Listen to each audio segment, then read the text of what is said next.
Sometimes, the game's greatest moments on the greatest stage in baseball are not supplied by the game's greatest players. No way!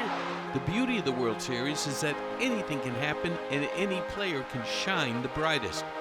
Here's a list of the less conspicuous. In a pinch, the 1954 New York Giants knew to turn to Dusty Rhodes. Having batted .327 when coming off the bench that season, he hit a 3-run home run in the 10th inning of Game 1 of the World Series to beat Cleveland.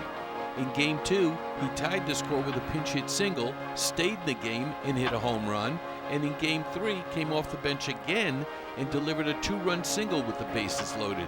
The Giants didn't need him in Game 4 as they completed their stunning sweep of the 111-win Indians. 4 Brooklyn pitchers won more games than Johnny Padres did in 1955. He had an unmemorable 9-10 mark when he held the Yankees to 7 hits in winning the 3rd game of the World Series 8-3 on his 23rd birthday. This after the Yankees had won the first 2 games. He took the mound in Yankee Stadium to slay the Dragon in the 7th game against the team that had beaten the Dodgers all 5 times in the World Series in the past. In one of the great individual postseason performances at precisely 3:43 p.m. local time on October 4th, Padres completed an 8-hit 2-0 shutout, was named the first ever World Series MVP that set off a celebration as boisterous in Brooklyn as that at the end of World War II. Padres manager Walter Alston made a key strategic move earlier in the game to protect the 2-0 lead. He pinch hit for second baseman Don Zimmer with George Shuba, then brought Sandy Amoros in to play left field and moved Jim Gilliam from left field to second base. A double switch in 1955. In came Sandy Amoros to take his place in history. In the 6th inning, the Yankees had runners on first and second and none out when Yogi Berra sliced an outside pitch from Padres down the left field line. Amoros stuck out his glove, made the catch, wheeled and fired to shortstop Pee Wee Reese, whose relay to Gil Hodges at first base doubled up Gil McDougall. If the right-handed Gilliam is still in left field, who knows if that ball is caught? The following season, 1956, Don Larson of the Yankees won a career-high 11 games. In Game 2 of the World Series rematch, he lasted just an inning and 2/3 when he couldn't hold a 6-0 lead and the Yankees lost 13-8. Back on the mound for Game 5, he gained immortality, throwing the only perfect game in World Series history. He struck out 7 and threw 3 balls to just 1 batter, Pee Wee Reese, in the first inning. He finished his 14-year career with a record of 81 wins and 91 losses. Bobby Richardson hit 1 home run and drove in 26 runs for the Yankees in 1960, with only 7 RBIs coming in his last 75 games. But in the World Series against Pittsburgh, he set records for the most RBIs in a World Series game and in an entire World Series. He also became the first Yankee to hit a World Series Grand Slam in Yankee Stadium. Despite losing dramatically to Pittsburgh, Bobby Richardson remains the lone World Series most valuable player from the losing team. 4 years later, in the 1964 World Series against St. Louis, he collected a record 13 hits and batted .408. Mo Drabowski was a National League castoff who suddenly entered his name in the record book as the bullpen ace for Baltimore's 1966 championship upset sweep of the Dodgers. Entering the opening game of the World Series in the 4th inning in relief of starting pitcher Dave McNally, he struck out 11 batters in 6 2/3 innings, still a record for a reliever, and tied a World Series record with 6 in a row. Not all of the unsung heroes of October stepped onto the stage from the batter's box. Ron Swoboda, a son of Baltimore, not exactly known for his defensive wizardry, epitomized the ascendancy of the 1969 Miracle Mets. With Tom Seaver trying to protect a 1-0 lead in the 9th inning of Game 4 against the Orioles with the tying run at third base, Swoboda's catch of Brooks Robinson's sinking line drive remains one of the most memorable in World Series history. 1 inning later, the Mets won the game, and 1 day later, completed the stunning upset of the mighty Orioles. Swoboda's teammate Don Clendenin, who did not even play in the NLCS series against Atlanta, became the first player to be acquired by a team during the regular season to win World Series MVP honors, thanks to 3 home runs in the 5 games against Baltimore. Gene Tenace began his 1972 postseason going 1 for 17 with 5 strikeouts against Detroit, but he did drive in the eventual winning run in series-clinching Game 5. An Ohio native playing against Cincinnati, Tenace, who homered just 5 times in 227 at-bats during the regular season, needed just 3 innings to become the first player in history to hit home runs in his first 2 at-bats. Get this, he had never homered twice in the same game in his career. And Tenace wasn't done. In Game 4, he added a solo home run. In Game 5, a 3-run homer. And in decisive Game 7, he drove in 2 runs in Oakland's 3-2 clinching victory. Add it all up, Gene Tenace batted .348 in the upset of the Reds. Bucky Dent got the 1978 Yankees into the postseason and earned a new middle name for it in Boston. That's a home run for Bucky Dent. In 12 years in the majors, he would hit 40 homers. After hitting 200 against Kansas City in the ALCS, he demolished the Dodgers in the World Series, gathering 10 hits with 7 RBIs as the Yankees won 4 straight after losing the first 2 games for their 2nd consecutive championship. Side note, rookie Brian Doyle, playing second base for the injured Willie Randolph, had just 54 plate appearances during the regular season. A lifetime 161 hitter, he hit .391 in this postseason in 9 games. Talk about seizing the moment. Phil Garner was not named scrap iron for nothing. He was the hard-nosed second baseman on the Weir family Pirates of 1979 vintage. A career .260 hitter, Garner batted .417 in the 3-game sweep of the Reds in the NLCS, but that was just the opening act.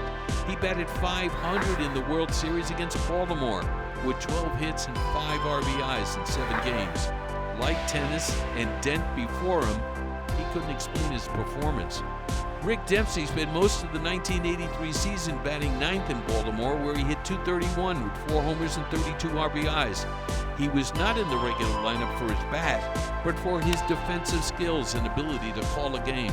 But in the World Series against Philadelphia, he had the game-winning RBI in Game 2 and homered and doubled in the clincher, hitting .385 and winning Most Valuable Player Award honors with 5 hits, all for extra bases.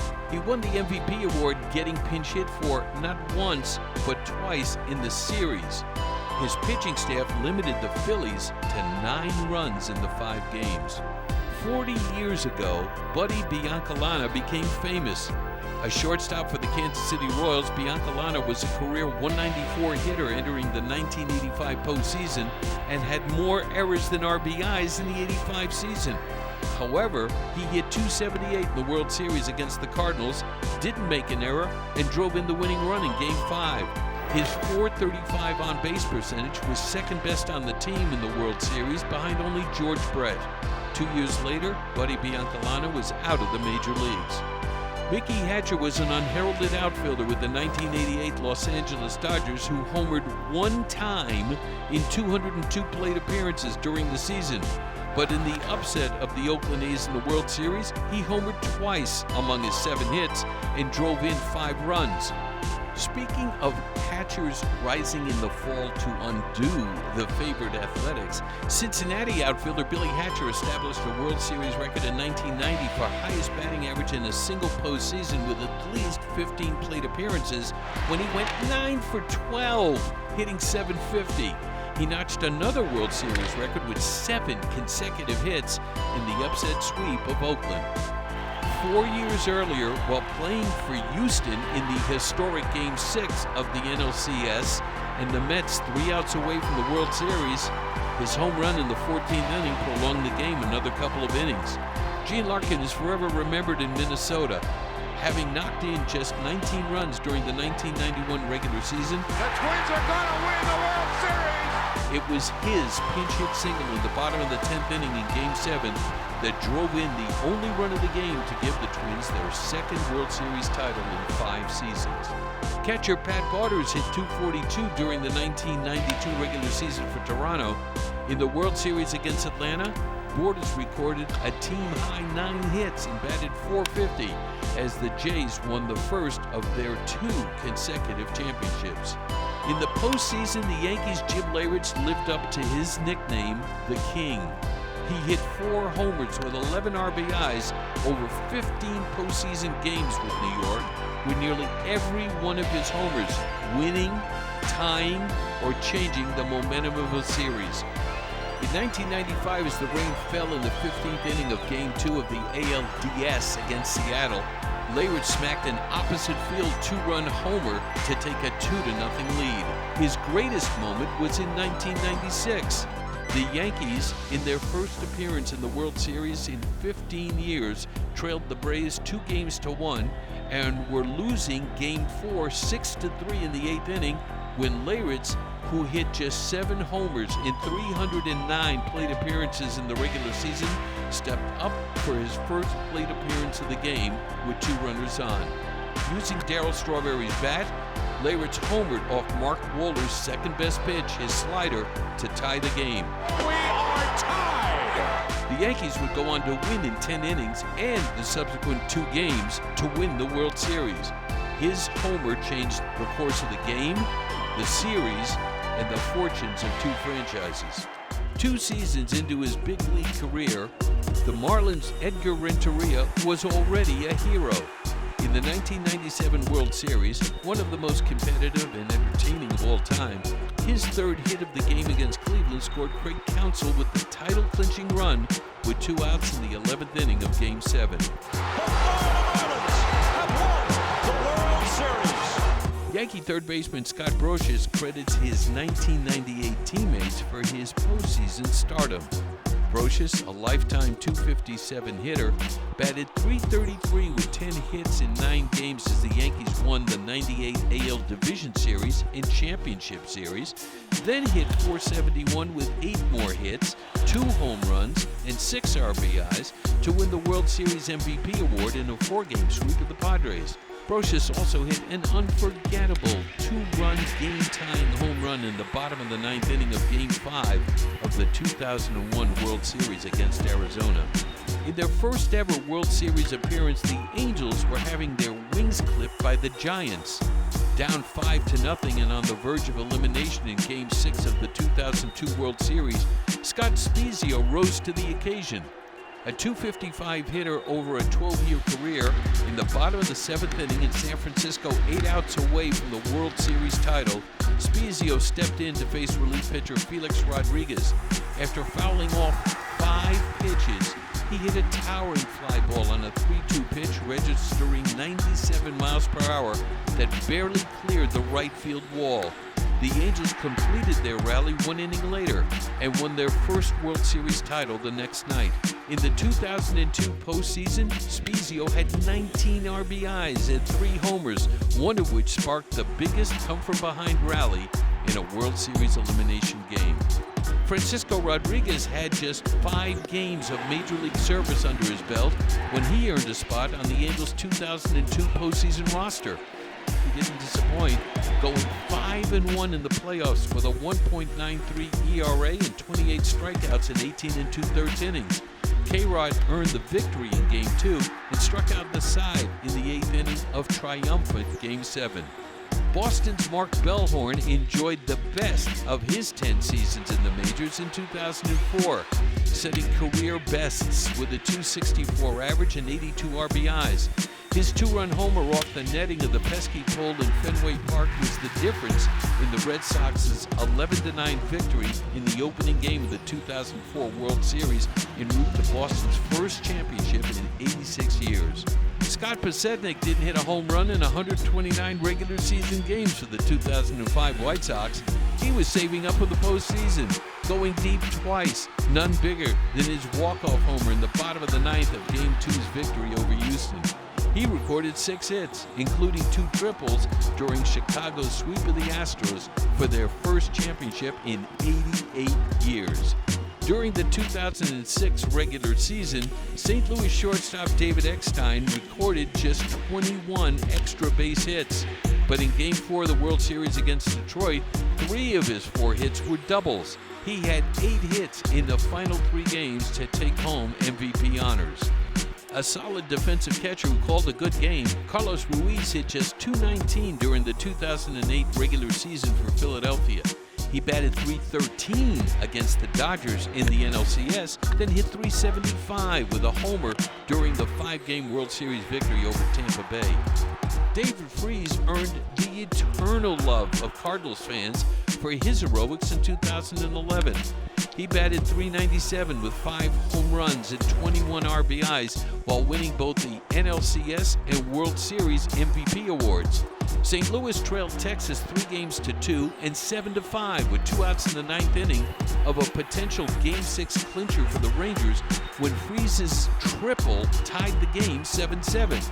Texas scored 2 in the top of the 10th. The Cards tied it again before Freese won it with a homer in the bottom of the 11th. We will see you tomorrow night. Considered one of the most memorable home runs in World Series history. St. Louis won Game 7 and Freese was named the World Series MVP with a .348 average and 7 RBIs.